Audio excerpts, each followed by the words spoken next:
Saurolophus. Saurolophus/SRLFS/ meaning lizard crest, is a genus of large hadrosaurid dinosaur from the late Cretaceous period of Asia and North America, that lived in what is now the Horseshoe Canyon and Nugget formations about 70 million to 68 million years ago. It is one of the few genera of dinosaurs known from multiple continents. The type species, S. osborni, was described by Barnum Brown in 1912 from Canadian fossils. A second valid species, S. angustirostris, is represented by numerous specimens from Mongolia, and was described by Anatoly Konstantinovich Rozhdestvensky. Saurolophus is distinguished by a spike-like crest which projects up and back from the skull. It was a herbivorous dinosaur which could move about either bipedally or quadrupedally. Discovery and history. Barnum Brown recovered the first described remains of Saurolophus in 1911, including a nearly complete skeleton, AMNH 5220. Now on display in the American Museum of Natural History, this skeleton was the first nearly complete dinosaur skeleton from Canada.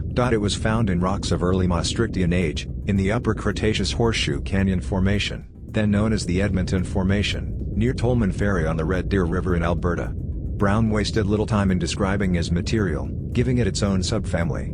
Saurolophus was an important early reference for other hadrosaurs, as seen in the names of Prosaurolophus, before Saurolophus, and Parasaurolophus, near Saurolophus. However, little additional material has been recovered and described. Instead, more abundant remains from Asia have provided more data. Initial remains were not promising, a partial fragmentary ischium from Heilongjiang, China, that Rybin named Eskrisktofovici. Much better remains were soon recovered, though, but from Mongolia's early Maastrichtian age Nugget formation. The 1946 to 1949 Russian-Mongolian paleontological expeditions recovered the large skeleton that became S. angustirostris as described by Anatoly Rozhdestvensky. Other skeletons from a variety of growth stages have also been discovered, and S. angustirostris is now the most abundant Asian hadrosaurid. Species.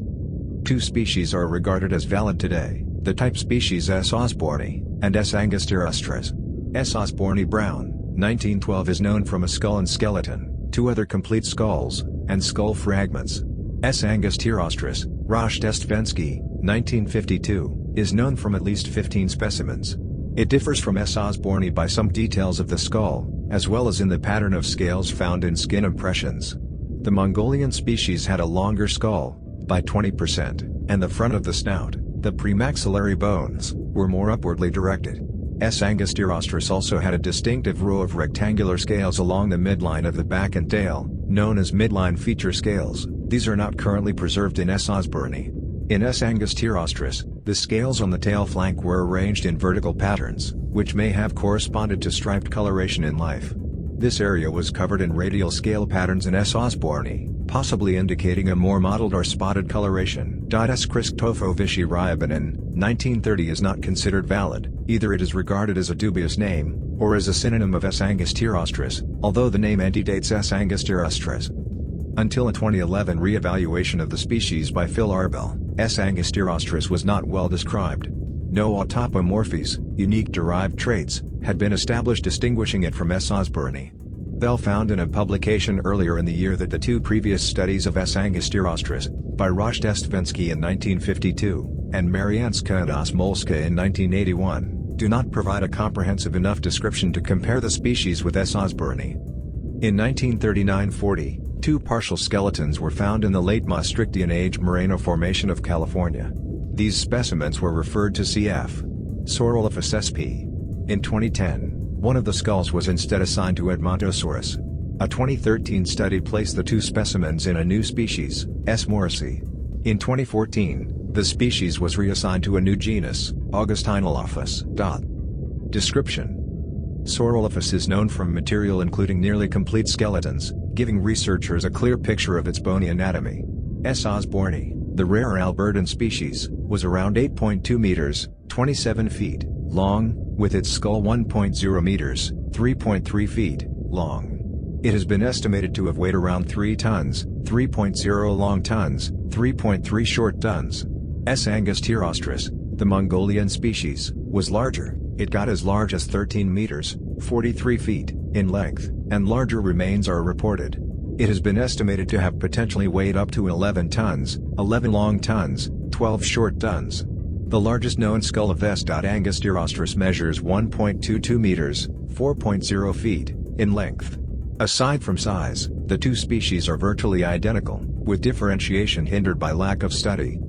The most distinctive feature of Saurolophus is its cranial crest, which is present in young individuals, but is smaller. It is long and spike-like and projects upward and backward at about a 45 degrees angle, starting from over the eyes.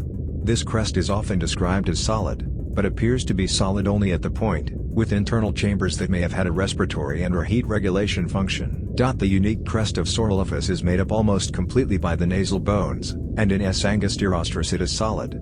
In adult specimens the crests are a rounded triangular shape in cross-section. The crest protrudes past the edge of the skull backwards. Thin processes from the frontals and prefrontals extend along the underside of the crest, probably to strengthen it. At the end of the crest is a swelling of the nasal, which is often termed differently. The holotype of S. angustirostrus is a skull and postcrania, so the cranium of the species is well described. Bell et al. Re-evaluated the entire species in a 2011 publication with Acta Paleontologica Polonica. Their description found the skull to be generalized among hadrosaurines, and are much larger than any skulls of S. osborni. The most unusual feature for a hadrosaurine is the long, protruding, solid crest that extends upwards diagonally from the back of the skull roof. Unlike lamiosaurines, the crests are made up completely of the nasal bone. The premaxilla bones make up almost 50% of the entire skull length, and both sides are filled with small holes. Only in adult individuals has the front of the premaxillary contact been fused. Longer than the premaxilla, the nasal bones are the longest in the skull. They make up the entire length of the crest, and are never preserved as fused. Classification. Barnum Brown, who described the first specimens, put it in its own subfamily in Trachodontidae, equals Hadrosauridae, the Saurolophini. At the time, this also included Corythosaurus and Hypacrosaurus, the only well-known examples of what would become the Lamiosaurini. Brown thought that Saurolophus had an expanded dip to the ischium bone in the hip, as dinosaurs now recognized as Lamiosaurines had, but this appears to have been based on a mistakenly associated Lamiosaurine ischium.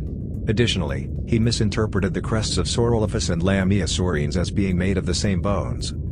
Most publications before 2010 classified Saurolophus as a member of Hadrosaurini, often known colloquially as the flat-headed hadrosaurs. In 2010, the subfamily Saurolophini was brought back into use because Hadrosaurus appears to have branched off prior to the Hadrosaurine-Lamiosaurine split. As a result, Hadrosaurini by definition cannot include the traditional Hadrosaurines. Saurolophini is the oldest available name for the former Hadrosaurian clade. Saurolophus, as the name suggests, is a saurolophine, as it has a saurolophine pelvis and a, largely, solid crest. The following cladogram of hadrosaurid relationships was published in 2013 by Alberto Prieto Marquez et al. In Acta Paleontologica Polonica. Paleobiology. As a hadrosaurid, Saurolophus would have been a bipedal/quadrupedal herbivore, eating a variety of plants. Its skull permitted a grinding motion analogous to chewing, and its teeth were continually replacing and packed into dental batteries that contained hundreds of teeth, only a relative handful of which were in use at any time. Plant material would have been cropped by its broad beak, and held in the jaws by a cheek-like organ. Its feeding range would have extended from the ground to about 4 meters, 13 feet, above. Comparisons between the scleral rings of Saurolophus and modern birds and reptiles suggest that it may have been cathemeral, active throughout the day at short intervals. Crest function. The distinctive spike-like crest of Saurolophus has been interpreted in multiple ways, and could have had multiple functions. Brown compared it to the crest of a chameleon, and suggested it could provide an area for muscle attachment and a connection point for a non-buddy back frill like that seen in the basilisk lizard. Peter Dodson interpreted similar features in other duckbills as having use in sexual identification. Marienska and Osmolska, noting the hollow base, suggested that the crest increased the surface area of the respiratory cavity, and helped in thermoregulation. James Hobson supported a function as a visual signal, and further mentioned the possibility that the inflatable skin flaps over the nostrils could have acted as resonators and additional visual signals. This idea has been picked up by authors of popular dinosaur works, such as David B. Norman, who discussed hadrosaurid display at length and included a life restoration of such an adaptation in action. Ontogeny. Though the growth rates of Saurolophus are poorly understood, a group of perinatal Saurolophus was recently discovered in an area of the Gobi Desert known as the Dragon's Tomb. The animals uncovered had skull lengths less than 5% of the length of the skulls of the adults, indicating they were in the earliest developmental stage at the time of their deaths. The discovery of Saurolophus neonates also indicates the distinct crest found in adults was poorly developed in infancy. It remains unknown if the animals were still within their eggs or if they had hatched before they died. The specimens were described in the journal PLOS I on October 14, 2015 by Leonard Duell et al. Paleoenvironment. Horseshoe Canyon Formation. S. Osborni is known only from the upper part, Unit 4, of the Horseshoe Canyon Formation. The formation is interpreted as having a significant marine influence, due to an encroaching western interior seaway, the shallow sea that covered the midsection of North America through much of the Cretaceous.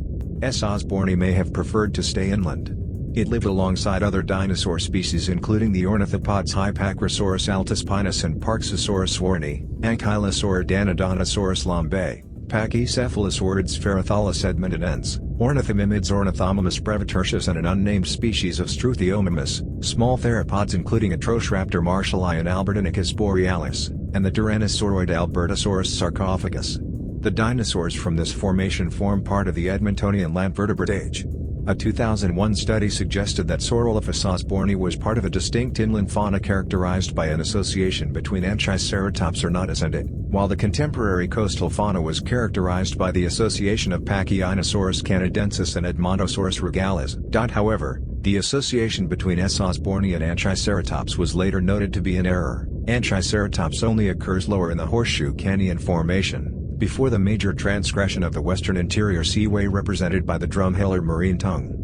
Nemict Formation. S. angustirostris was one of the largest herbivores of the Nemict Formation, which lacked large ceratopsians, but had sauropods and a more diverse theropod fauna.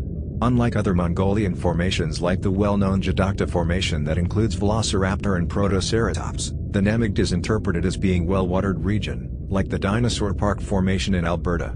When examined, the rock facies of the Nemict Formation suggest the presence of stream and river channels, mudflats, and shallow lakes. Sediments also indicate that a rich habitat existed, offering diverse food in abundant amounts that could sustain Cretaceous dinosaurs.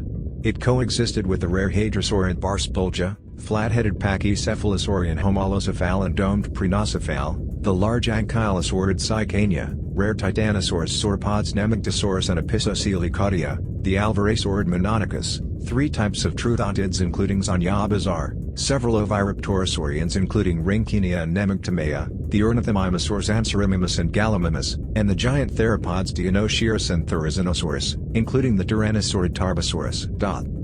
S. angustirostris was common, and would have been an important large herbivore in the Nemict Formation. By comparison, S. osborni was rare in the Horseshoe Canyon Formation, and faced competition from other duckbills, genus Hypacrosaurus,